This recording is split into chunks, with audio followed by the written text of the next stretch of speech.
Bismillahirrahmanirrahim.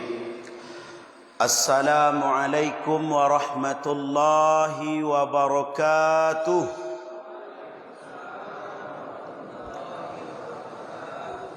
Alhamdulillahilladzi bini'matihi tatimmus salihat. Wassalatu wassalamu ala sayyidis sadat wa ala alihi wa sahbihi ahlil fadaili wal karamat.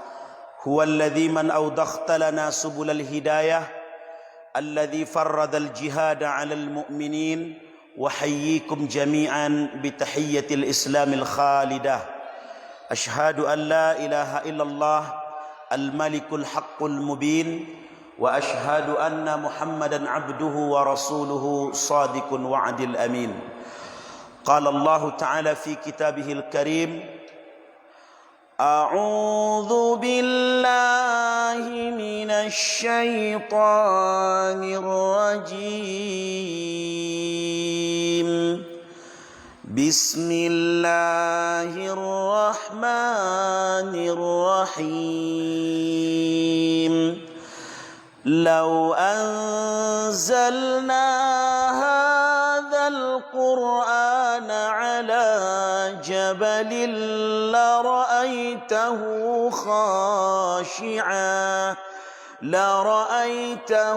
خاشعا متصدعا من خشية الله وتلك الأمثال نضربها للناس لعلهم يتفكرون.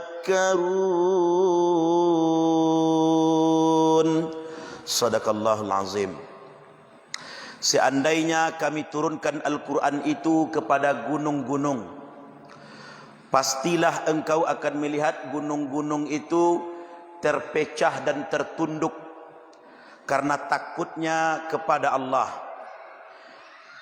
Demikianlah kami buat perumpamaan untuk manusia agar mereka berfikir. Quran surah Al-Hasyr ayat 21. Wa qala an-nabiy sallallahu alaihi wasallam, Nabi sallallahu alaihi wasallam bersabda, man ahya sunnati faqad ahabbani. Siapa yang menghidupkan sunnah-sunnahku, maka sungguh dia mencintai aku. Wa man ahabbani kana ma'iya fil jannah. Dan siapapun yang mencintai aku, niscaya kelak di surga bersamaku. Wa qala, dalam hadis yang lain Nabi bersabda, kullu ummati yadkhulunal jannata illa man aba. Semua umatku akan masuk surga kecuali orang-orang yang enggan. Qila wa man ya'ba ya Rasulullah. Beliau ditanya oleh para sahabat, siapa orang yang enggan masuk surga itu ya Rasulullah? Qala, beliau menjawab, man ata'ani dakhalal jannah wa man asani faqad aba. Siapapun yang mentaatiku maka sungguh ia masuk surga, dan siapapun yang berpaling dariku maka sungguh dialah orang-orang yang enggan tersebut. Al-hadis au kama qala alaihi salatu wassalam. Bapak-bapak, ibu-ibu yang dimuliakan Allah Subhanahu wa taala, puji dan syukur kita ucapkan kepada Allah. Malam ini Allah izinkan kita kembali hadir bertemu bertatap muka di majlis ilmu yang mulia ini. Tiap langkah kaki kita insya-Allah akan menjadi ladang amal. Man salaka tariqan yaltamisu fihi ilman sahalallahu lahu bihi tariqan ilal jannah. Siapapun di antara engkau, kata Nabi, yang menempuh satu jalan untuk mencari ilmu, sahalallahu lahu bihi tariqan ilal jannah, niscaya Allah akan memudahkan untuknya jalan menuju surga. Agar ilmu itu menuntun engkau menuju surga, salaka tariqan, ada jalan yang engkau tempuh. Kalau Bapak Ibu tidak percaya, ke Ciambo boleh uji. dangakan 2 buah ceramah tentang pembahasan yang sama. Misalkan Bapak Ibu mendengar ceramah tentang bahaya meninggalkan solat. Nanti jangan langsung dari ustaz dengan cara Anda melangkahkan kaki menempuh jalan misalkan ke masjid. Yang cie dangase dari YouTube. Itu berbeda tingkat kefahamannya dan berbeda keberkahannya serta berbeda kekuatan untuk mengamalkannya. Ujilah. Ambolah menguji itu ilmu-ilmu yang awak danga-danga di YouTube, di wabaca, dari maupun alirannya ada di YouTube. Iya, Bu. Tapi berbeda itu. Itu sebabnya kita datang malam kini. Nah, mudah-mudahan kedatangan kita kok Allah jadikan penambah berat timbangan amal kita di akhirat. Amin. Ya Rabbal Alamin. Tidak ada satu pun di antara yang hadir kok yang bisa memastikan bahwa dia tergolong yang diridhoi Allah atau yang dimurkai oleh Allah. Termasuk yang ceramah. Tidak ada yang bisa memastikan ketika nyo mati nyo pasti masuk surga. Pastikan nyo pasti dapat syafaat dari Rasulullah. Maka orang-orang yang merasanya lah sampai kepada Allah, bahkanlah dapat jaminan bagai sampai ndak namuh solat. Ada tu Pak. Keceknya manga solat-solat. Kalau masih rukuk aja sujud aja tu matah baru tu je. Aqimis salata li zikri. Dirikan solat untuk mengingatku. Ayatnya batu, tapi penafsirannya syaitan. Ada ayatnya tu Ustaz? Ada. Surah Toha ayat 4 balik. Dirikan solat untuk mengingatku. Sehingga mereka beranggapan tak perlu solat lain. Pokoknya kalau lah takana Allah lah tu. Dan kelompok-kelompok mode itu ada di sekeliling. Jangan ngecek ndak ada, Pak. Kan ada dalilnya Ustaz, dalilnya batu. Tapi penafsiran dalil itu keliru. Nah, maka malam hari ini insyaAllah kita akan membahas Suratul Baqarah 5 ayat pertama yang mungkin hampir seluruh kita hafal. Coba. Ada pendapat yang mengecean inyo surah yang pertama turun. Sebab dia induk dari Al-Quran. Disebut dengan Ummul Quran. Induknya Al-Quran. Ada ulama yang mengatakan tidak mungkin anaknya dulu daripada induknya. Maka dia mengatakan ulama ini Al-Fatihah itu surat yang pertama turun. Nama ulamanya Syekh Muhammad Abduh. Siapa namanya? Syekh Muhammad Abduh. Beliau ini salah seorang ahli tafsir ternama.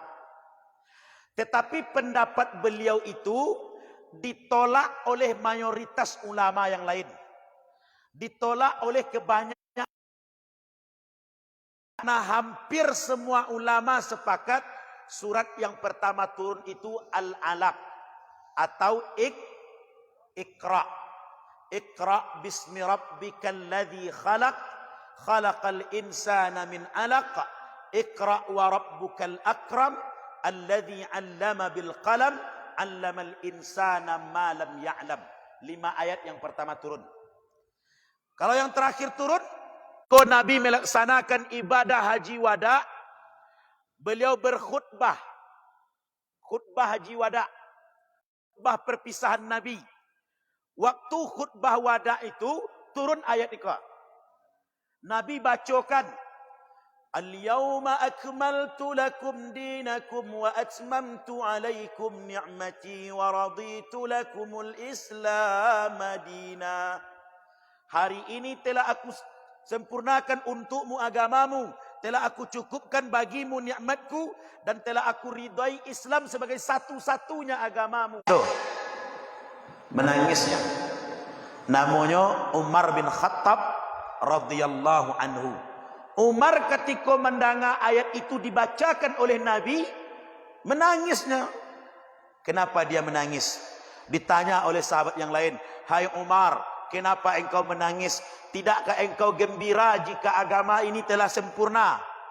Tidakkah engkau gembira diridai oleh Allah sebagai satu-satunya agama?" Kece Umar apa? Kalian boleh galak, kalian boleh tersenyum, tapi tahukah kalian turunnya ayat itu sekaligus pemberitahuan bahwa sebentar lagi Rasulullah pun akan pergi meninggalkan kita. Kalaulah sempurna agama, tak ada guna Nabi sekolai, maka Nabi pasti akan pergi. Karena itulah aku menangis. Al-asas, landasan atau pokok, al-waqiyah yang mencakup asy-syifa, obat. Banyak lagi nama yang lain. Tidak kurang kata para ulama tafsir, Al-Fatihah itu mempunyai 23 nama. Dan tentu di awak assalamualaikum bara. Kecil ngenek mana mah? Minimal 2. Al-Fatihah jo ummul Quran. Padahalnya punya nama lain, Sab'ul Masani, 7 ayat yang diulang-ulang. Kalau ditanya kepada kita, apakah ayat yang paling sering diulang oleh manusia, oleh umat Islam? Apa ayatnya? Al-Fatihah. Tidak ada Katolik. Setelah itu ateis. Baru setelah itu Protestan, Yahudi. Baru agama-agama kecil lain. Jadi ateis lebih gadang pada Yahudi, Ustaz. Yo. Di Indonesia saja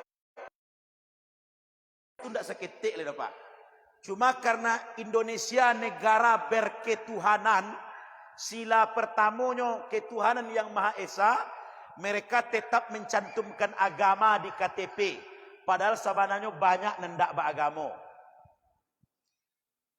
Ateis ada di Indonesia, Ustaz, banyak. Apa ibu ketik saja di Facebook, di Twitter, di Instagram, grup ateis Indonesia tidak boleh tidak beragama dah.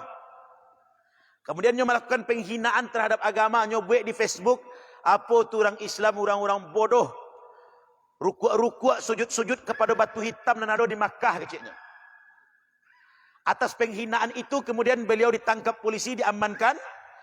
Dalam keadaannya di Polres itu, Ambo sempat menantangnya berdebat. Kecil Ambo, bersediakah saudara berdebat jambo tentang konsep Tuhan wah?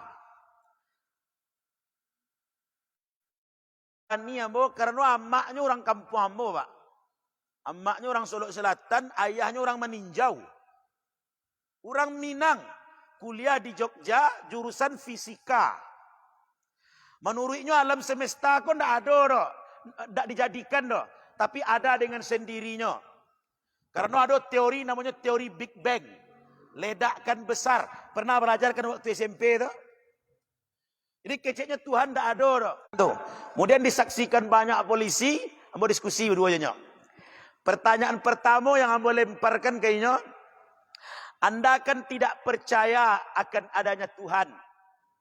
Kecek ambo, apa pengertian Tuhan menurut Anda sehingga Anda tak percaya Tuhan itu ada? Jadi kaliannya kamu, keceknya jangan Anda tanyakan kepada saya tentang Tuhan karena saya tidak percaya Tuhan itu. Yang mesti bertanya itu saya, keceknya.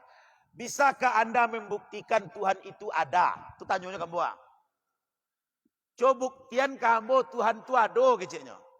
Ambo jawab jo logika kata ambo, bukti Tuhan itu ada, adonyo kata Tuhan.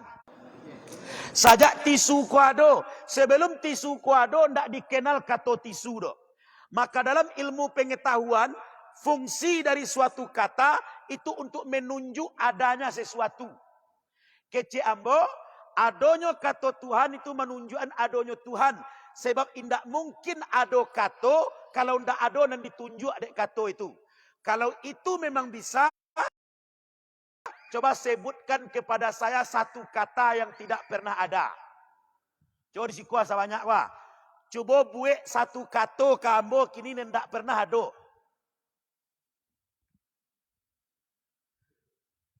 Coba ucapkan satu kata yang tidak ada. Lah bisa. Itu menunjukkan tak mungkin kato itu muncul tanpa ado dan ditunjukannya. Coba kok ya bisa. Tertunduknya. Ba'alo kan membuat kato dan tak ado. Apapun yang Anda sebut pasti ada. Itu dalil pertama. Makanya kece Aristoteles, jika engkau gunakan akalmu dengan maksimal, maka akalmu akan memaksamu mencari Tuhan. Orang-orang tak bagamu, kok Pak, memang ngecehan Tuhan tak ada kok. Iku akalnya tak sampai kok. Kece inyo kamu, kalau memang dia ada, tentu bisa ditunjukkan. Ambo bantah, tidak semua. Kece ambo apa antara so kece ambo? Gali paknya, coba tunjukan kambo gali itu. Berapa panjangnya, berapa lebarnya, berapa ukurannya, berapa volumenya, apa warnanya. Kalau geli saja tidak mampu Anda tunjukkan, padahal dia ada, bagaimana mungkin Anda menuntut menunjukkan Tuhan yang lebih besar dari geli itu? Kok gak tinggi kaji malam ini ya Pak? Nah, apa lagi pernah minum teh? Rasanya. Namo ese teh mani. Berpikir lo lah. Kalau teh pahit rasanya. Pahit. Kalau teh mani, mani. Lai ado mani kau tak? Ado tak mani kau? Lai. Lai bisa tunjukan. Lai nampak mani kau tak Pak? Sedangkan perkara dan ketik saja kau ha? Tak bisa panca indera awak menangkuk dah. Tapi faktanya mani itu selajan buat bola boleh. Ambo yo ustaz ambo nenek moyang ambo yo bawa ya apa lah ambo dak soto dah. Kece ambo tidak. Teori evolusi Darwin yang mengecehan manusia berasal dari kera itu bukan fakta, itu hanya teori. Teori itu bisa benar, bisa salah. Bukan fakta evolusi. Makanya sampai hari kini tidak ada buku namanya buku itu fakta evolusi. Yang ada hanya teori evolusi. Ambo lagi akannya dua pertanyaan. Kece ambo kalau iyo apa percaya manusia ko berevolusi dari kera menjadi manusia? Dua pertanyaan ambo. Kalau di siku ada guru-guru sejarah yang belajar Pithecanthropus erectus, apa lagi? Homo sapien, Homo sapiensis segala macam tu. Kalau ada di siku yang guru sejarah, ambo tantang dua pertanyaan gua. Kalau Anda percaya manusia dari lataan di hotel,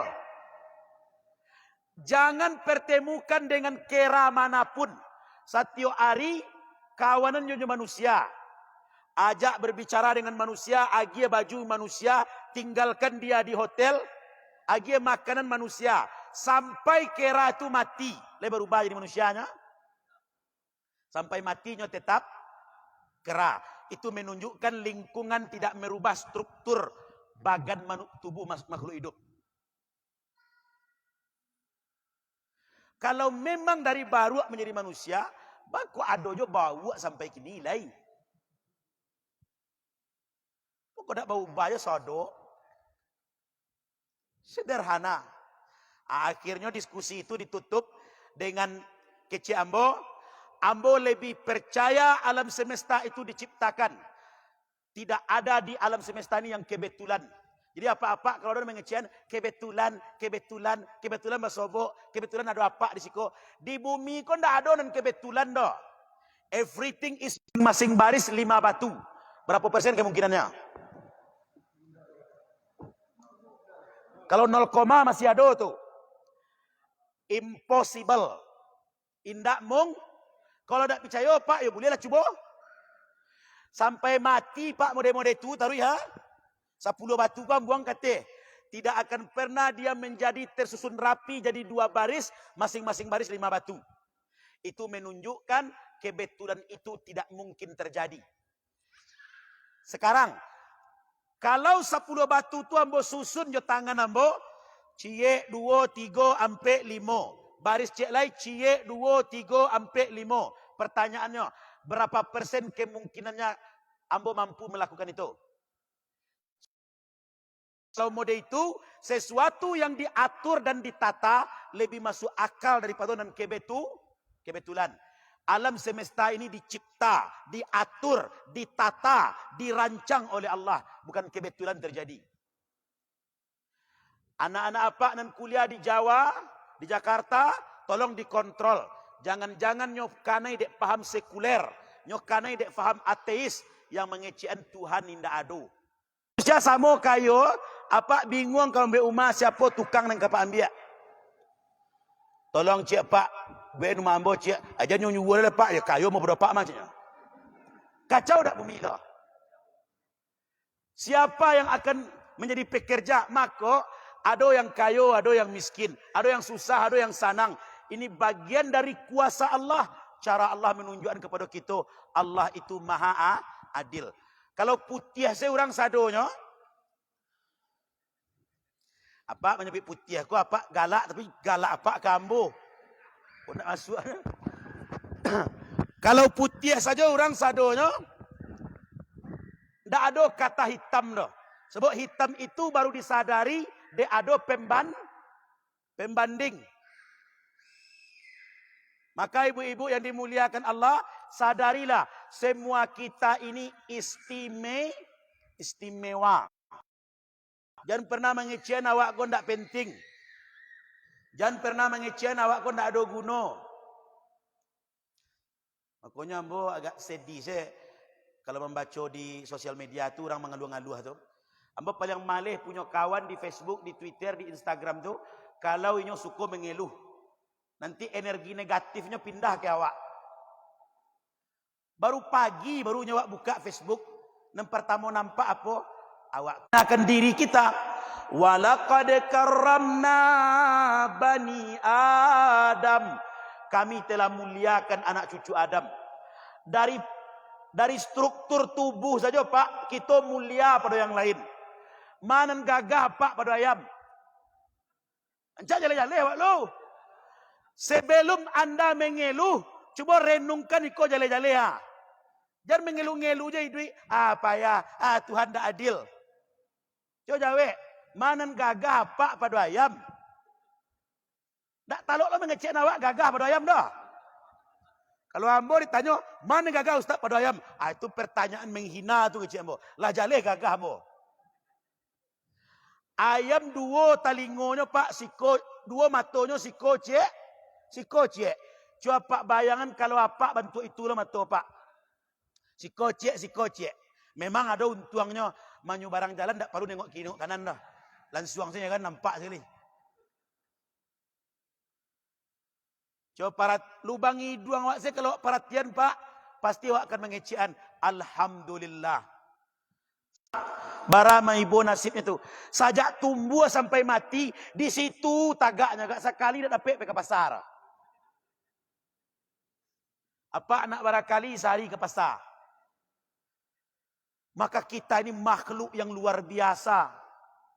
Bersyukurlah. Nah, lah ke mana pergi kaji ke dia. Lah baliklah ke Al-Fatihah aku lihat. Kemudian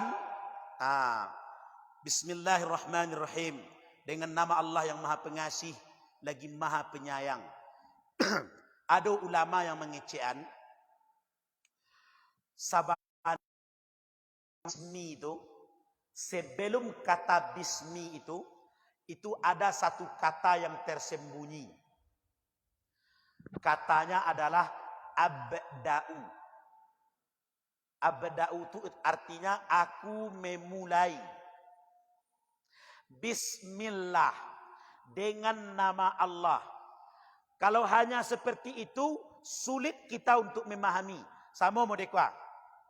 Nama Allah. Tapi abda'u itu disamarkan.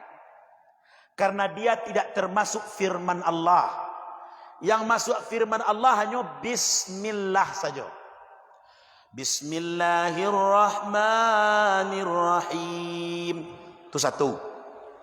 Yang kedua, bismillahirrahmanirrahim lebih tua daripada Al-Quran. Al-Quran diturunkan kepada siapa? Jangan Muhammad, jangan Nabi Muhammad. Tak sama kadang jawabnya dah. Kalau Muhammad di Sungai Tambang tak bagai dah. Siapa Nabi Fakri itu? Muhammad Nonggale itu ha. Kalau ikut tak sama kadang jawabnya dah. Kepada siapa Al-Quran diturunkan? Ayat 30. Bunyi ayatnya. Innahu min Sulaiman wa innahu bismillahirrahmanirrahim. Sesungguhnya ini surat dari Sulaiman. Isinya bismillahirrahmanirrahim. Ayat ini menceritakan kisah Ratu Balqis yang surat dari Nabi Sulaiman. Jadi Nabi Sulaiman mengirim surat kepada Ratu Bilqis, dikirim lewat pos. Nama posnya apa? Hud-hud. Nama burung. Burung hud-hud. Ditulis oleh Nabi Sulaiman surat. Isi surat itu dimulai dengan bismillahirrahmanirrahim. Dikirim kepada seekor burung, namanya burung hud-hud. Oleh burung Google Map tu ndak selamanya batu ada. Ambo pernah di Padang, ndak tentu jalan dalam perumahan atau dalam perumnas, ndak tahu jalan ambo ketik di Google Map tu. Ambo kepai ke kampus IAIN. Ambo ketik Lubuk Lintah. Nyarahkanlah ambo. 400 meter belok kiri, 200 meter belok kanan. Akhirnya tiba ambo di Bancah. Iyo Lubuk Lintah nang saban. Di tepi Bancah, tujuan anda telah sampai ada di sebelah kiri. Mau cari, tidak ada kampus yang di situ. Bancah saja. Tidak selamanya teknologi sekarang benar. Jadi Bapak Ibu yang dimuliakan Allah, ditulis. Nabi Sulaiman tulis surat pakai bismillahirrahmanirrahim. Maka orang kini bupati ke dia, camat yang menuntut ilmu, dapat pahala sunnah Nabi Sulaiman menulis surat memakai bismillahirrahmanirrahim. Mana lebih dulu Nabi Sulaiman diutus daripada Nabi Muhammad? Dulu Nabi Sulaiman, itu sebabnya buat kecian tadi bismillah lebih tua daripada Al-Quran. Sebab Nabi Sulaiman Allah pakai bismillah. Dimuliakan Allah Subhanahu wa taala. Nanti kita buat pengajian khusus mengupas tuntas surat Al-Fatihah tu. Kini kita bahas surah Al-Baqarah yang berjanjikan tadi. Al-Baqarah artinya sapi betina. Kok banamonyo Al-Baqarah? Karena di dalam surat ini terdapat kisah tentang sapi. Rabbaka yubayyin lana mahi. Qala innahu yaqulu innaha baqaratun. Dan kedua, itu ada sekitar 5 kali disebut baqarah, baqarah, baqarah. Sapi, sapi, sapi. Banyak dalam Al-Quran surat-surat yang bernama binatang. Dan jarang yang bernama manusia. Ada beberapa. Luqman, Maryam, Yunus, Muhammad. Tapi banyak surat-surat yang bernama binatang. Lah ada surah Amdodi? Tak ada. Sabuan gak 3 surah dan nama binatang.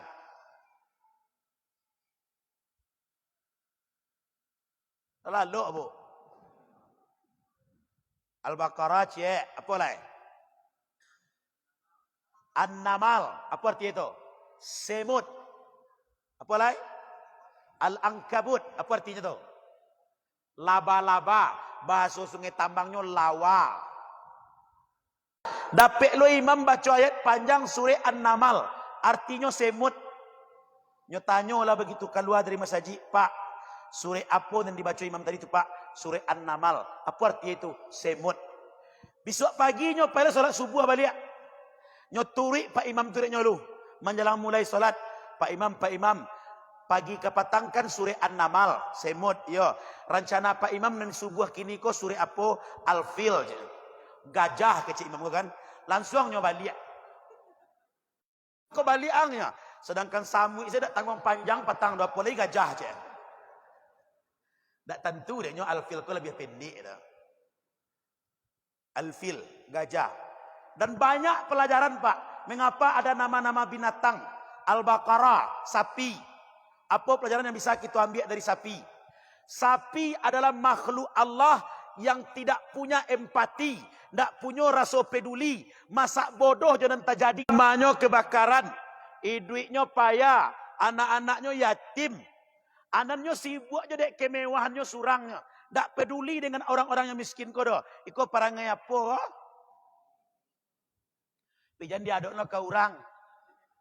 Ambo cilik cali apa yo le kayo Pak. Cuma salamu apa tinggal di siko, tak pernah Pak bersosial doh. Kurang lebih sama lah Pak jo jawi Pak dembonya. Jangan dikecek mo itu langkang telingo di orang. Iko untuk pelajaran di awak, jangan jadi manusia berkarakter sapi. Surah yang paling unik An-Nahl, lebah. Lebah. Pertama Pak, lebah tidak pernah makan sembarangan. Makanan lebah itu apa? Sari bunga. Bayangkan sudahlah bunga harum, makanan lebah sari dari bunga lolai. Muslim itu makanannya mesti yang terbaik, halalan, thayyibah. Islam tidak mengenal konsep 4 sehat. Garam halal atau tidak? Halal. Tapi bagi penderita darah tinggi, garam itu tidak baik. Maka Islam menyuruh jangan hanya melihat halalnya, lihat baik tidak dia untuk tubuhmu. Itu ini muka suik halalan thayyibah tu. Ikan tak masuk ada 4 sehat 5 sempurna. Masuk. Tapi ada orang yang alergi ikan. Kalau makan ikannya gata-gata. Walaupun itu halal, 4 sehat 5 sempurna, tapi tidak baik. Makanya Islam tidak punya konsep 4 sehat 5 sempurna. Konsepnya halalan, thayyiban. Yang pertama pastikan halal dulu. Setelah pastinya halal, pastikan itu baik untuk kesehatan Anda. Walaupun itu halal tapi tidak baik, jangan dimakan. Rokok. Biarlah tak berbahas. Mengambuk sekali apa-apa. Walaupun awak kuat, meskipun kita banyak, meskipun kita mayoritas, jangan zalim. Allah yang paling penting, lebah tidak pernah mengganggu. Kalau Pak ada percaya ada sarang lebah dia lalulah di bawah, biasa saja. Tapi jangan diganggu. Kalau nak tahu lo bah lebah kalau diganggu, boleh cuba besok pagi. Ambil batu.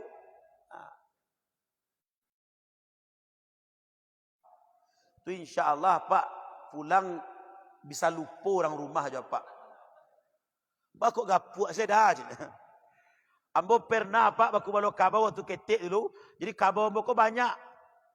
Menyebik rumput kalau kabau kan. Kironyo pas lewat tu tageso lah. Sarang labah tu, oi nyok kaja Pak. Lari ambo sampai ke dalam sungai, nyok tungguan sampai keluar di hati tu. Wiu. Bapak-bapak, ibu-ibu, kalau ada maksiat sekeliling kita ikut menanggung dosa. Kecil ambo, wah carilah kafe-kafe liar berserakan. Lihat tahu dah Pak Bate dan Mas Raya jadi siunjong wah. Tu kafe remang-remang isinya. Padusi-padusi dari Jawa dibawanya kemari. Dari Sunda dibawanya kemari. Jadi penghibur para suami. Suami-suami ibu hendak pulang. Lagu-lagu di situ. Ambo menyampai itu rupanya dan punya kafe kok. Nyo telepon ambo. Nyata kok Pak. Ambo tak tahu kalau ambo sasuku ya nyora. Mungkin cari tahu informasi ke orang kan. Assalamualaikum Ustaz. Waalaikumsalam cik ambo. Lai sehat nakan cik. Lai mak siapa kau cik ambo? Ambo sianu nan punya kafe cik. Kaji mo kan? Cik ambo, apa khabar mak cik ambo? Itu kebenaran tentang bahaya kemaksiatan. Dan mohon maaf, jangan diancam-ancam lah ambo mau itu lagi cik ambo. Ambo jantan dilayan di apa ambo cik ambo. Kalau hal kebenaran kok jangan lama-lama banawa. Jadi dak usah lo diaduk-aduk kambo cerita dulu membunuh orang di Jawa cik ambo. Adi ma pak kini, mau di rumahnya, ambo tanya ke kawan di mana rumah situ ambo turui. Ambo turui ke situ ambo kecian. Bayo bunuh orang mak Jawa lu cik ambo. Nyo ndak mau di telepon lo ya. Kalau berbicara kebenaran kok coba agak kurang-kurangan seketik rasa takwi.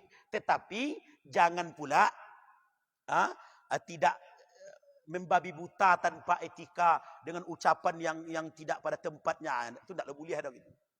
Bapak Ibu yang dimuliakan Allah SWT. Yang terakhir, pelajaran berharga dari lebah. Lebah kalau dia sudah pergi, yang tinggal apa? Antan ke masjid.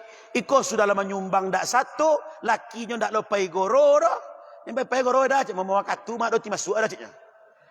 Ndak satu cik Allah dah. Kalau kita sudah tiada, orang mengenang kebaikan kita. Canggung orang awak mati macam tu Dan sebaliknya, inna lillahi wa inna ilaihi raji'un. Telah berpulang ke rahmatullah. Jonika Amdodi. Bapa dek lama nak mati apa jatuh dinya ciknya. Contoh berbahaya anda hidup tu. Ada loh orang yang inyo dah hadir itu menjadi masalah bagi orang lain. Baru tadangannya mau ucap salam ya. Assalamualaikum je. Cik kawan, lah tiba lah jaga aja. Ada. Jangan. Jadilah seperti lebah yang kalau sudah tiada yang ditinggalkan madu. Amat. Ada namanya ayat mutasyabihat. Apa itu ayat muhkamat? Ayat-ayat yang kalau dibaca kita bisa memahaminya dan dia mengandung makna yang bisa untuk diamalkan. Contoh. Wa aqimus salata wa atuz zakata warka'u ma'ar raki'in. Dirikan solat, tunaikan zakat, rukuklah bersama orang yang rukuk. Lain bisa dipahami? Allah menyuruh kita untuk solat, untuk apa lain? Zakat, untuk apa lain? Rukuk. Yang rukuk maknanya solat berjamaah. Tapi kalau dibaca alif lam mim, apa artinya? Apa maksudnya? Tak tahu deh awak doh. Hanya Allah yang tahu. Itu namanya ayat mutasyabihat.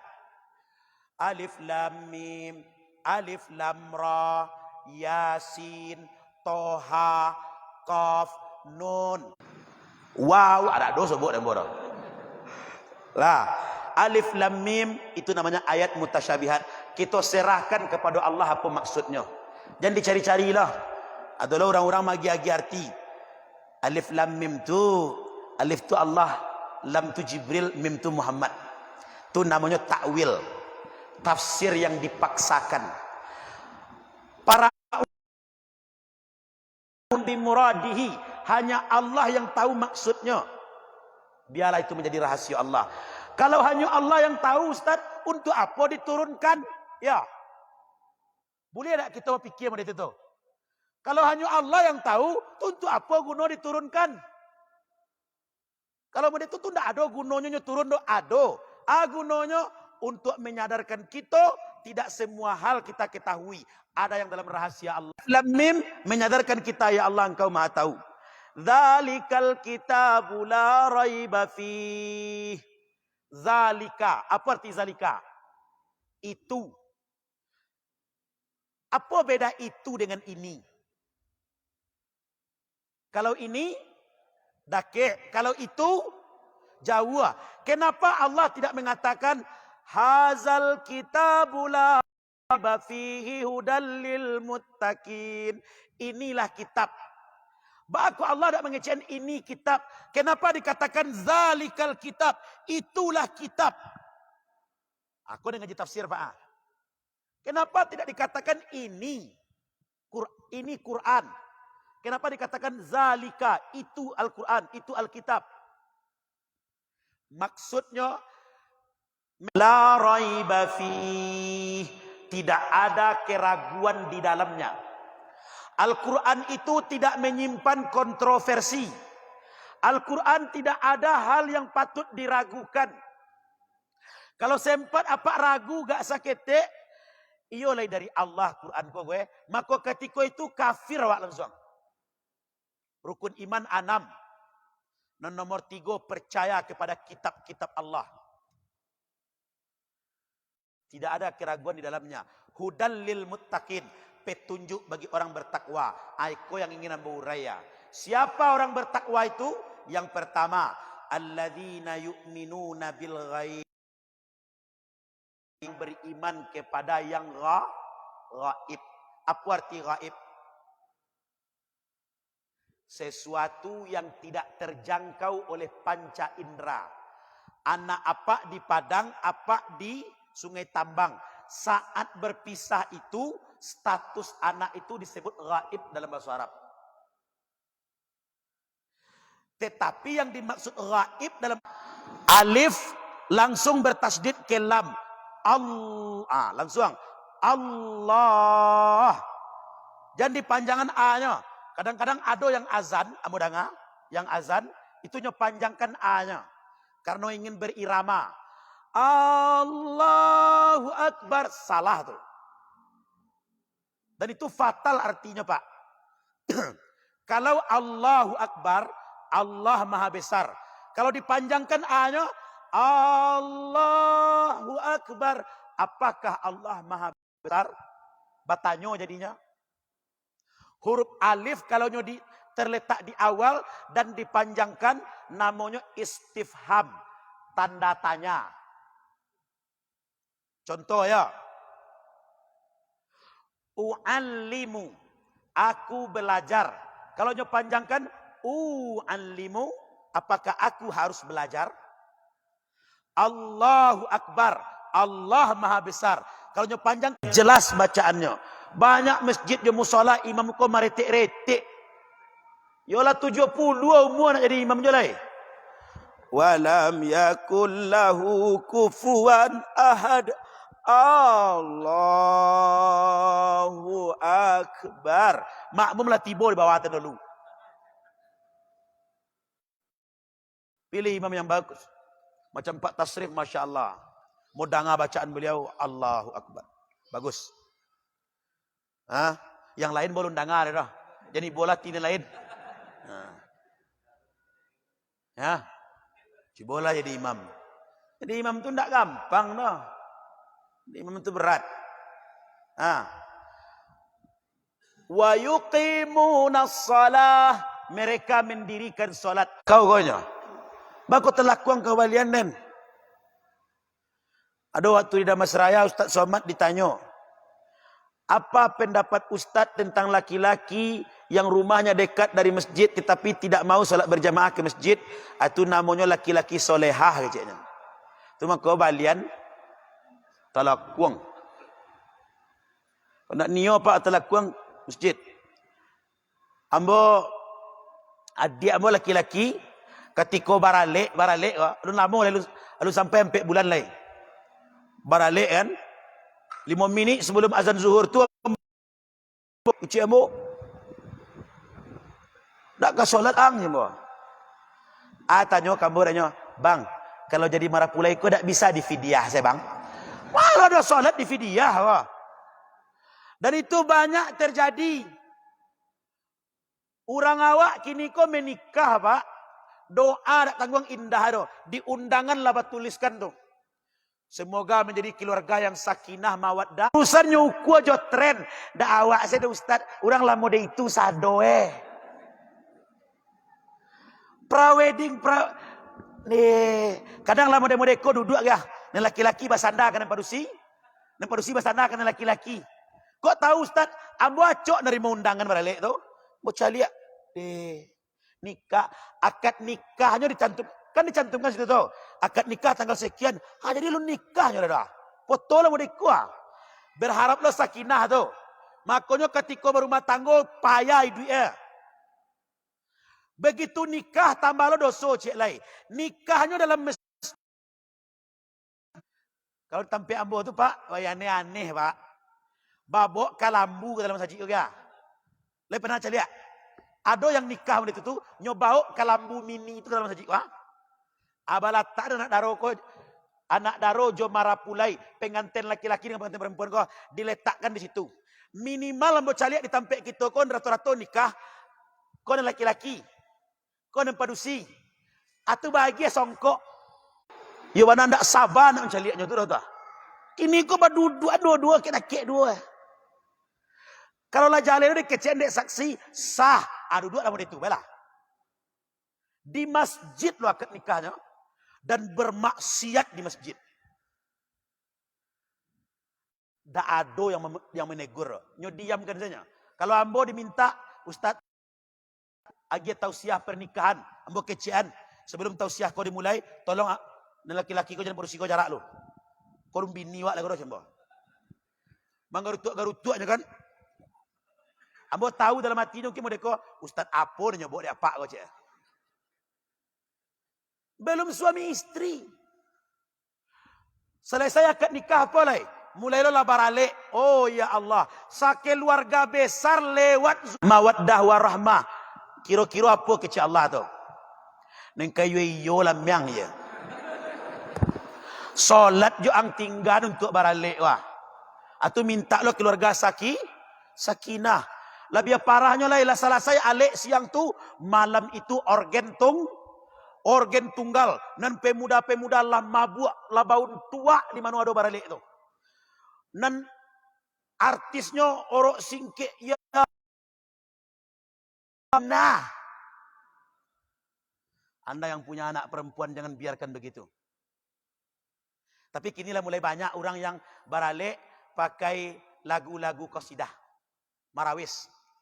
Patang ada yang mau WA kambo, Ustaz, di mana ada grup marawis Ustaz untuk barale anak ambo. Tapi yang grup marawis kok lagunya carian lagu-lagu yang ceria.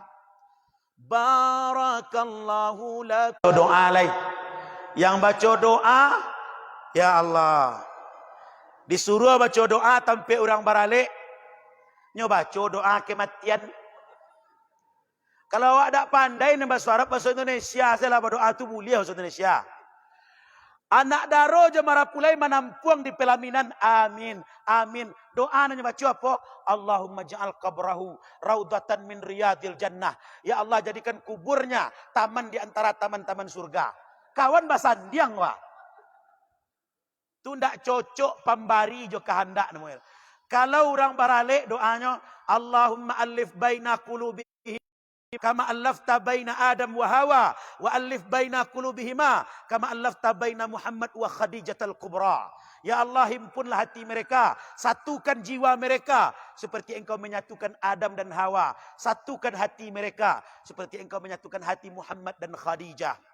Alai doa lain, Rabbana hablana min azwajina, beri dia anak keturunan qurrata a'yun, yang sejuk matanya memandang. Waj'alna lil muttaqina 11:30. Kini kita jawab pertanyaan. Kalau ada pertanyaan silakan diantarkan ke depan seperti biasa. Kalau ada yang bertanya lewat WA pun silakan. Yang punya nomor WA boleh ditanyakan di WA. Insyaallah pertemuan besok tolong ingat ambo Pak Najib. Nanti sampaikan lewat WA ke ambo. Pertemuan besok kita akan bahas seputar fikih munakahat, fikih pernikahan. Alah lo ya, kalau banyak wah. Saya mau tanya Ustaz, apa hukumnya kita meninggalkan sholat Jumat yang ada di kampung kita dan sholat Jumat di masjid raya, sedangkan di kampung tempat kita tinggal ada juga sholat Jumat. Apa hukumnya sholat di tempat lain sementara di tempat kita ada melaksanakan sholat Jumat? Ini ghairu mauquf, hal yang tidak dianjurkan. Sebaik Tufah ada Ibnu Mas'ud yang memimpin sholat Jumat di situ. Jadi dulu Pak, ke Masjid Nabawi Dari Masjid Nabawi itu sekitar, kalau kini kok sekitar 2 sampai 3 kilo lah. Itu ada masjid cie, namanya Masjid Ibnu Mas'ud. Dulu Ibnu Mas'ud situ jadi imam. Ada satu jamaahnya pergi solat Jumat ke Nabawi. Nabi tanya, la tajma'u bil Jum'ati Ibnu Mas'ud? Tidakkah engkau lihat Ibnu Mas'ud berhimpun untuk melakukan solat Jumat? Ada ya Rasul. Kenapa engkau solat di sini? Keceknya apa? Inni uhibbuk, aku mencintaimu ya Rasul. Maknanya inyo ingin solat bersama Nabi. Kata Nabi apa? Afdalun fi maqamikum, lebih baik engkau Jumat di tempat engkau bermukim. Jadi orang Indoraya, dan orang Kiliran, dan orang Simpang Tambang, solat di Al-Ikhlas, dan orang Pasar, solat di Masjid Raya. Itu yang terbaik. Tapi kalaupun nyo solat di siko, tidak berarti haram. Namun inyo kehilangan pahala afdal. Nah, khawatirnya nanti nyo mengajar solat di tempat lain, di tempat mukim nyo, tidak cukup 40 orang. Sementara dalam mazhab Syafi'i, disyaratkan 40 orang untuk solat Jumat. Wallahu a'lam bissawab. Pertanyaan kedua, bagaimana juga dengan solat 5 waktu? Saya juga sering solat ke Masjid Raya, sedangkan tempat saya tinggal ada juga solat berjamaah. Alasan saya karena saya pengen belajar dengan bacaan imam yang jelas dan bagus tajwidnya. Kalau belajar bacaan tak harus jadi makmum doh. Datangi imam tu ketikonyo tak jadi imam. Sedang jadi imam tu bak pula pak kabar aja. Alhamdulillahi Rabbil Alamin. Bak po caro dan mode tu imam. Tak mungkin. Ni. Tapi kalau alasannya di tempat saya imamnya kurang fasih Ustaz, ganti dengan yang lebih fasih. Jangan karena alasan ini Anda tinggalkan masjid tempat Anda. Kecuali memang kamari ada paralu masuk waktu solat di situ. Ambo tinggal di sampai tinggal ambo musola ketek. Sementara ada masjid agung di sekelilingnya. Ada masjid Nurul Huda di Sungai Kambut tu. Ada banyak masjid-masjid di sekitar tempat tinggal ambo. Tapi 5 waktu ambo tetap di musola kecil tempat ambo tinggal itu. Afdalnya seperti itu. Karena yang menjadi ukuran ibadah Anda di situ. Contoh ya bulan puasa. Masjid yang di Simpang Baro, latadanga sarine. Masjid Raya lun tadanga sarine lai. Apa tinggal di siko, jana Pak Padoman dan Simpang Baro tu. Tadanga Simpang Baro. Allahumma lakasumtu wa bika amantu. Alun lepak Simpang Baro alah. Tak semua ada itu dah. Ukuran untuk berbuka maupun untuk imsak itu masjid tempat awak bermukim. Jangan dicari dengan kalamak di awak. Begitu imsak cari dan sarine padang lambek. Tanjung Kaliang alun lainnya. Tanjung Kaliangnya si mak dari situ. Apa tu ayamo. Tapi begitu berbuka cari dan paling capek ndak bisa dah. Masjid tempat kita bermukim itu tanggung jawab kita untuk memakmurkannya. Tidak bermakna haram sekali lagi, tapi lebih afdal solat di masjid atau musalla tempat kita bermukim. Wallahu a'lam bishawab. Assalamualaikum Ustaz. Waalaikumsalam. Semoga Ustaz selalu diberikan kesehatan dan dilindungi oleh Allah Subhanahu wa taala. Amin. Saya pernah solat di sebuah masjid. Di sana ada tulisan sebaik-baik solat di rumah kecuali solat wajib. Apakah ini hadis sahih? Sahih. Afdalus salatil nawafil fil bait illa minal aujabatin alaikum. Hadis sahih riwayat Muslim. Sebaik-baik solat di rumah kecuali solat wajib. Solat sunat itu lebih baik di rumah. Kalau ada orang sudahnya solat wajib, zikir doa tunya pulang selai. Jangan buruk sangkola wak. Pajak aku tak pernah solat sunat Pak Dendoy. Jangan. Bisa jadi nyo solat sunatnya di rumah. Tu mangau Ustaz tadi solat sunat tak di rumah. Kalau di rumah boleh jadi ceramah ada balik boh. Kalau apa contoh ya Pak ya, apa solat maghrib di Masjid Raya. Rumah Pak di Mungko gua. Selesai apa solat wajib, zikir, doa, pulang sampai di rumah solat sunat rawatib. Itu paling afdal. Karena Nabi solat rawatibnya di rumah. Cuma lain sama awak jo Nabi. Beko awak tiba di rumah nampak filem, ancang ada di solat sunat dah. Atau tiba tamu atau anak lah menjong, cucu minta digendong. Banyak alasannya. Solatlah di masjid. Tetapi kalau memang mampu melakukannya di rumah, solatlah di rumah. Khusus subuh selalu solat rawatib di rumah. Jadi mau tunggu azan lu. Karena rumahmu rakyat dari surau. Allahu Akbar, Allahu Akbar. Selesai azan mau solat sunat lu. Allahu Akbar di rumah. Selesai solat sunat baru mau berjalan ke musala. Kenapa? Jamaah di musala menunggu ambo. Kalau lun tibo bolehnya lun qamat lai. Kalau apa buat mau itu apa tibo di masjid semayang sudah. Nah. Nabi itu sajam sebelum masuk waktu tu awaklah tiba di masjid. Ambil saf paling mungko, nak nampak imam kan. Bilonyo keluar kalau la qomat barunya keluar. Inyo salat di mihrabnya. Makanya di rumah kita buat mihrab. Walaupun hanya sajadah cie. Sajadah cie alingkar seketik jo dinding-dinding dan rotan-rotan ada orang menjual tu. Atau minimal sajadah cie. Jadian mihrab itu sunnah tu. Setiap rumah kaum muslimin ko buat itu buah sajadah tempat anda melakukan solat sunat, tempat anda bertahajud. Kini ko labak kalabian bana lo dek pitinya banyak nyobek masajid seorang dalam rumahnya. Tu nyodak ke masajid dah. Baku apa ndak pernah ke masajid pak? Ambo buat masajid la rumah ustaz. Ambo berjamaah jo anak istri ambo. Indah ada sunnah dari Nabi macam kora. Buat mihrab di rumah untuk solat sunat. Solat wajib afdal di masjid, solat sunat afdal di rumah. Hal itu bukan berarti tidak boleh dilanggar. Solatlah di masjid.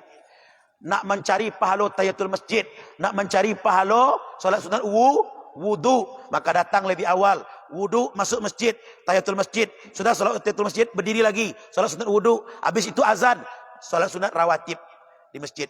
Solat sunat rawatib tidak dilarang di masjid, afdal di rumah. Itu kesimpulannya.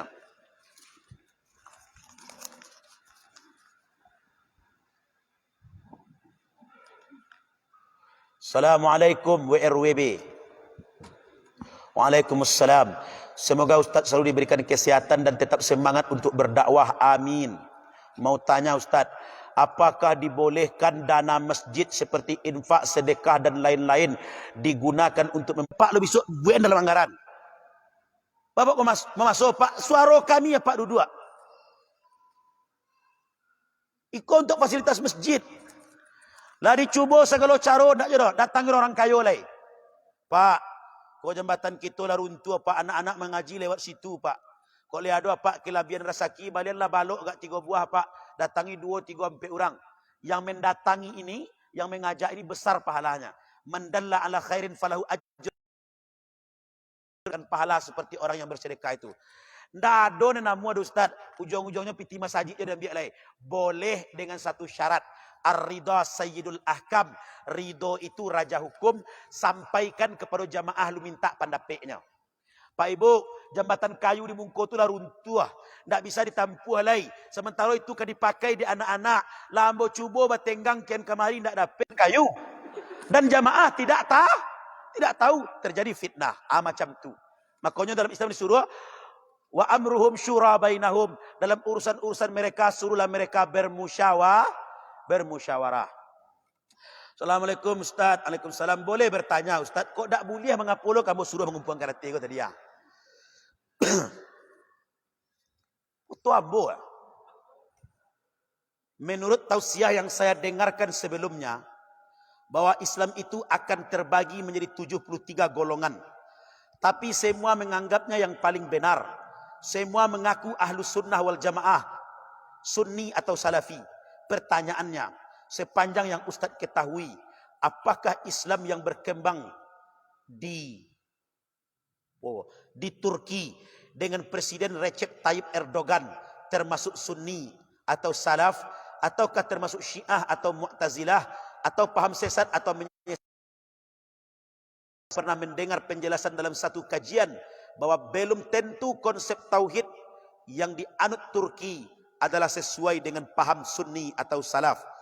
Bagaimana sebaiknya kita menyikapi kajian yang demikian? Sebab banyak diikuti anak-anak muda yang belum balik atau berakal. Ambo tidak tahu persis yang dianut ideologi oleh Turki layak diikuti. Kalau ambo pribadi ambo mengikuti dulu Pak, dulu kerajaan-kerajaan Melayu kuno termasuk kerajaan Pagaruyung setelah terjadinya prasasti Marapalam di Bukit Marapalam tahun 1833, kerajaan Siak Sri Indrapura, kerajaan Riau Lingga, kerajaan Deli Serdang, itu seluruhnya kerajaan-kerajaan itu di pintu kerajaan itu tertulis kerajaan ini menganut paham Ahlus Sunnah wal Jamaah, berakidah Asy'ariyah atau Maturidiyah, bermazhab Syafi'i, bertasawuf Junaid al-Baghdadi atau Abu Hamid al-Ghazali. Kalau apa-apa ingin memahami akidah, kalau ingin ikut ambo akidah Sunni, mazhab Syafi'i, tasawuf Junaid al-Baghdadi. Sekali-sekali ambo rujuk Abu Hamid al-Ghazali atau Imam al-Ghazali. Dalam hal bermazhab, berfikir, itu Khawarij, apa itu Mu'tazilah, Jabariyah, Qadariyah, khuluqil Quran, takfiri. Nah, itu akidah tuh Pak. Di bawah akidah ada namanya firqah, ada salafi, ada jamaah tabligh, ada ikhwanul muslimin. Di bawah itu ada ormas, Muhammadiyah, NU, Al-Wasliyah, Tarbiyah Islamiyah. Nah, itu ormas. Beda itu. Jadi kalau akidah itu Syiah, Jabariyah, Qadariyah, itu Syiah. Itu akidah tuh. Besok insyaallah kita bahas lebih detail ya. Bagaimana cara mengajarkan adab kepada anak sejak dini. Jangan berikan dia makan dan minum kalau dia belum duduk. Satu tuh. Sebab banyak anak-anak yang sedang mengaji kelas Iqra yang sepertinya belum mendapat pembelajaran adab sebagai sesuatu yang prioritas. Karena de amak jo apaknya di rumah ndak diajar adab doh. Sejak mulai pandai berjalan de induknya nyo aja makan sambil berjalan. Bisa anak-anak besuan sambil berjalan dah. Sore-sore hari banyak kau induk kau. Ndak di siko dak do. Di siko dengan pengajian di rumah. Sambil jalan kau, suasuan anak banyak kabar adab. Begitu di berangan dek guru seketik mada anak ang aja wernya adu Pak Jayaran je. Tak ada adabnya lagi. Kenapa? Makannya berdiri. Ama aja ayahnya makan sate tangan kida. Bambiak tusuk sate. Dan tangan kanan sibuk macik-macik garpu kagaya-gayaan. Orang kini kau tak peduli je adab. Padahal kecil Nabi apa? La ta'kulu wa la tashrabu bishimal. Jangan kalian makan dan minum dengan tangan kiri. Fa inna syaitan ya'kulu biha. Karena syaitan dan makan minum je tangan kiri itunya. Ambo guna untuk menahan tuh. Tak pernah. Kau kan keren lo kamu deh kok. Tangan kida main. Kini Pak orang-orang terpelajar Pak tak beradab doh. Profesor, doktor, gelarnya banyak. Pai barale, hidangan Prancis makan sambil tagak sambil mota. Pendidikan tinggi tak menjamin adab. Adab itu ajarkan. Selesai imam membaca Al-Fatihah dengan tidak tertib. Amin. Itu memang perlu kita arahkan bersama-sama. Baca rohnya Ustaz. Dan model itu tuh agennya tugas. Atau di kampung ambo Pak. Orang ngalih sate namanya si Amin. Gimana? Jadi kalau bulan puasa tuh si Amin kau ngalih sate. Orang tarawih kan rami itu hanya ngalih sate. Jadi ada anak kau usil. Satya orang walat dalinnya sorak. Walat dalin. Sate siapa paling lama? Amin. Cirang sadua kan. Itu saya kerajonya taruh. Ambo keceng ke guru ngajinya. Panggil anak yang mengecek itu. Suruhnya jadi ketua keamanan. Menanduan kawannya. Itu caranya. Nandu itu suruhnya. Ang beko. Kawan-kawan ang nembak sorak-sorak amin itu catat namanya semua. Hanya inyo yang kerja itunya. Kini inyo tukang catat nama ada edinya ledot. Agia tanggung jawab. Kalau apa ada picayo, kayang dewasa bisa jadi uji. Ada orang yang jarang ke masjidnya. Bahkan bulan puasa pun tak nampak tarawih ke masjid doh. Pilih jadi ketua Ramadan. Minimal selama Ramadan itu rajin di masjid tuh. Semua ulama mazhab mengatakan boleh. Karena doanya sudah sampai Ihdinas siratal mustaqim, tunjukkan kami jalan yang lurus. Siratal ladzina an'amta alaihim, jalan orang-orang yang telah engkau beri nikmat atas mereka. Ghairil maghdubi alaihim, bukan jalan orang-orang yang engkau marahi. Waladdallin, tidak pula jalan orang-orang yang sesat. Lah sampai doa tu boleh dibaca amin. Jadi tungguan lo imam, kadang imam kodek lah panjang membaca waladdallin, nyom biangok lu. Ghairil maghdubi alaihim waladdallin. Akak itu kan kena tungguan lu. Yang biangok lu. Boleh makmum dulu dalam hal membaca amin. Boleh. Kalau ada imam yang tak tapik bacaan aminnya terang ada awak, maka awak ingat, mam, amin itu a-nya tak sepanjang itu doh. Amin itu alifnya itu hukumnya mad asli, panjangnya 2 harkat, 1 alif 2 gerak jari. Amin. Ada nyeturin lenggok imam tu guys. Ghairil maghdubi alaihim waladdallin.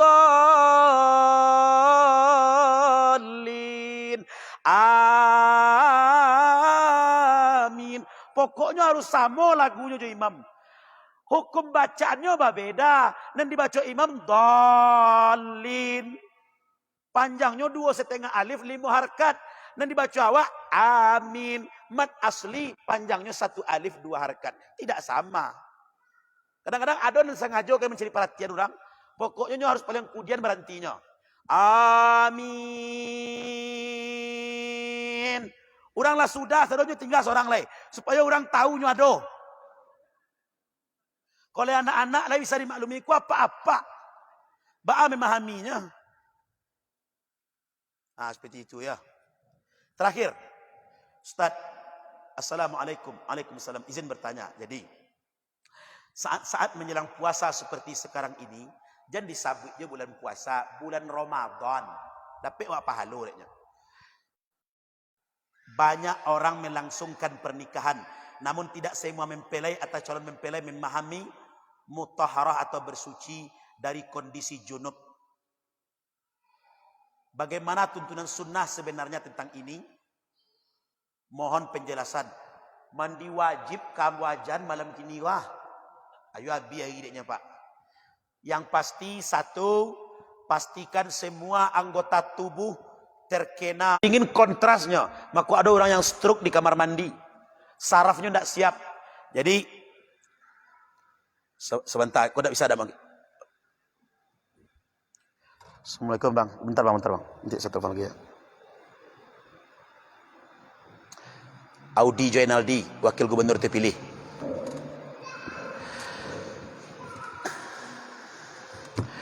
Dah, jadi Bapak Ibu itu kemudian banyak hal lain sunnah-sunnahnya dalam mandi junub. Mohon maaf ya, jangankan soal mandinya. Soal hubungan suami istrinya banyak yang tidak paham berfikirnya. Kok kalau mau tanya seorang gini, kok siapa yang tahu doa berhubungan suami istri? Kan rumit tidak? Lah 7 anak tentu doa dah. Nanti pada saat fikih munakahat, fikih pernikahan kita bahas itu. InsyaAllah. Doakan umur ambo panjang, badan ambo sehat. Kok lain dipakai oleh orang sekolah, tapi kok tidak itu cari ustaz lain. Mohon maaf Ustadz, saya lupa istilah atau bahasa Arabnya tentang perbuatan seperti menguburkan kucing yang mati pakai kain putih, menganggap bunyi cicak seolah-olah membenarkan perkataan yang sedang diucapkan dan lain-lain sejenisnya. Apakah fadilah yang kita peroleh jika meninggalkannya termasuk bagi orang-orang yang meminta agar dirinya diruqyah? Banyak pertanyaannya kok mah. Kalau istilah aku ambo tidak tahu dah, jujur. Kalau istilah itu tidak tahu saya. Tapi kalau soal fadilah membunuh cicak ada hadisnya. Man qatalal jubba sab'atan marratin atau sab'atal khuzzatin falahu ajrun indallah wa yukaffirallahu anhum sayyiatihim. Siapa yang membunuh 1 ekor cicak kecek Nabi, apalagi sampai 7 ekor cicak dengan niat mentaati Allah, maka itu menjadi pahala baginya dan Allah gugurkan keburukan-keburukannya. Hadis sahih riwayat Bukhari. Itu fadilah membunuh cicak. Tapi kalau soal meniru-niru kecek cicak, aku yang tak tahu dak mbora. Nanti kita akan sama-sama belajar. Ambo ndak lo ustaz yang banyak ilmu dah Pak. Jadi ndak seluruhnya ambo tahu dah. Udah cek lagi Rama. Ustadz, apakah yang disebut dengan ihdad? Minta maaf ya yang bertanya barusan, tidak puas ya. Ambo tidak tahu. Kalau tidak tahu, mau kecil saya tidak tahunya. Lama Ustadz, mau ya biarlah lama. Ustadz, apakah yang disebut dengan ihdad? Ihdad adalah larangan bersolek menggaya bagi wanita yang baru ditinggal mati suaminya. Itu ihdad namanya. Suaminya baru meninggal dunia, sampai habis masa iddahnya, istri itu tidak boleh bersolek. Iko baru 3 minggu apa paja mati, barunya parfum sekali. Kapai kemana mak-mak kecik anak. Nam berlalu biar berlalu nak kita cari apa baru. Muah mau itu. Kalau ada seorang wanita ditinggal mati oleh suaminya, sampai habis masa iddahnya, ini dilarang bersolek dan dianjurkan untuk banyak di rumah. Tetangganya dianjurkan sering berkunjung menanyakan kabar kayaknya. Itu namanya ihdad. Jangan balik taba-taba, jangan menggaya baju-baju rancak. Kenapa begitu Ustaz? 1, menggambarkan suasana hati. 2, menjaga perasaan keluarga suami. Kok masobok dek amak mintuo ibu, atau dek kakak almarhum, atau oleh adiknya almarhum, mencari ibu menggaya-gaya tu barai buatinya. Alun karyang tanah kuburan udadan dia lah menggaya ketika baru aja. Atur raso jo pareso. Islam mengatur itu. Dan kata Imam Syafi'i, ini bagian dari bakti terakhir seorang istri kepada suaminya. Bakti terakhir seorang istri kepada suaminya tidak cepat bersolek sebelum masa iddahnya habis. Berapa masa iddahnya? 4 ashhuri wa ashra. 4 bulan 10 hari. Masuk bulan kelima, hari nan kasabale manggaya lalai. Jangan bantu mak lampir tarui je. Lah 2 tahun bantu sumbu kompornya bantu Bau ni kena mengaya-gaya ni, takana aja mandiang udah Allah tu. Ampe bulan 10 hari. Sama sampai bulan 10 hari ko ndak boleh bersolek rumah. Kalau inyo karyawan di kantor, pegawai negeri segala macam, inyo berpakaian sewajarnya saja. Walaupun biasanya inyo fashionable orangnya kecil orang ini gue. Alai sosialita. Biasanya pakai high heel, kini pakai kantor pakai sepatu yang biasa. Biasanya oroknya nan maha, kini kok pakai baju dinas nan lumrah. Sehingga biasanya lipstiknya mencolok, kini kok kalau perlu tidak usah pakai lipstik. Bakti.